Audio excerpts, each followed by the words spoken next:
सतेज खरं तर ठरलेली वेळ, निवडणूक आयोगानं दिलेली वेळ, मात्र त्यानंतरही मिळत असलेला आत्ता मतदानाचा प्रतिसाद, मतदार राजा अजूनही रांगा लावून उभं असल्याचं दिसतंय. कोल्हापुरातलं चित्र काय आहे? कधीपर्यंत त्या ठिकाणी मतदान अजूनही सुरूच राहणार आहे? सतेज. विशाल सर, खरं तर 5:30 वाजून गेलेले आहेत, जवळपास 6 वाजत आलेत. मात्र कोल्हापुरात खूप मोठ्या रांगा लागलेल्या आहेत. मी थेट ही दृश्य दाखवतो कोल्हापुरातली.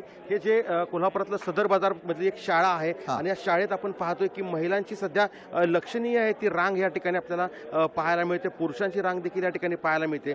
खूप मोठ्या प्रमाणावर जवळपास गेल्या तासाभरापासून या ठिकाणी हे मतदार आहेत ते रांगेत थांबलेले आहेत. अगदी मतदान प्रक्रिया आहे ती या ठिकाणी खरं तर सुरळीत पार पडताना पाहायला मिळते. मात्र खरं तर लोकांची संख्या वाढल्यामुळे या ठिकाणी आपल्याला ही सगळी रांग आहे ती दिसून येते.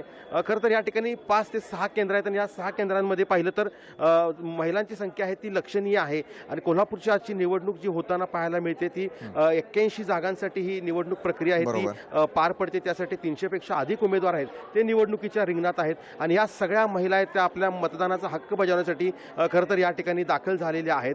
जवळपास 8 वाजेपर्यंत ही प्रक्रिया चालेल असं सांगितले गेले, कारण खूप मोठ्या संख्येनं जे नागरिक आहेत ते या ठिकाणी रांगा लावून मतदान करताना पाहायला मिळत आहे. खरं पाहिलं तर विशाल सर, कोल्हापूरची खासियत आहे की राज्यात नेहमीच विधानसभा असेल, लोकसभा असेल, या ठिकाणी ह्या पूर्वी झालेल्या निवडणुकीमध्ये जी मतांची टक्केवारी आहे ती अधिक असते. गेल्या वर्षी 68% मतदान झालं होतं आणि साधारणतः जर 3:30 वाजता जर आपण पाहिलं तर 3:30 वाजता 50% वरती जवळपास मतदान झाल्याचं आपल्याला पाहायला मिळालं आणि हाच टक्का आहे तो वाढताना पाहायला मिळतोय. काही ठिकाणी तर खूप मोठ्या रांगा लागल्यामुळे साधारणतः ही प्रक्रिया 8, 8:30, 9 वाजेपर्यंत चालेल आणि त्यानंतर सगळे ईव्हीएम मशीन आहेत ते उमेदवारांच्या प्रतिनिधी सोबत सील केले जातील आणि ते पुन्हा एकदा त्या गोडाऊनमध्ये आहेत ते ठेवले जातील. मात्र कोल्हापूर नेहमीच टक्केवारीत अग्रेसर राहतो.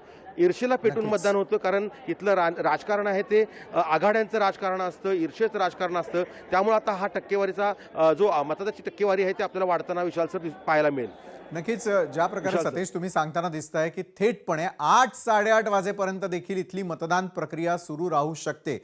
आपल्या सगळ्यांचं लक्ष लागून आहे ते निवडणूक आयोगाकडे की कुठे कुठे आणि कशा कशा प्रकारे या वेळा वाढवून देण्यात आलेल्या आहेत. काय निर्णय निवडणूक आयोग घेतं त्याकडे आपलंही लक्ष असेल. मात्र तुर्तास जी स्थिती तुम्ही दाखवली की चला मोठ्या प्रमाणात का होईना मतदार राजा घरातून बाहेर पडतोय आणि मतदान केंद्रापर्यंत जाऊन मतदानाची प्रक्रिया अद्यापही सुरू आहे. धन्यवाद तुम्ही दिलेल्या या सविस्तर माहितीसाठी. लोकशाही मराठी ऐका, पहा, जागरूक रहा.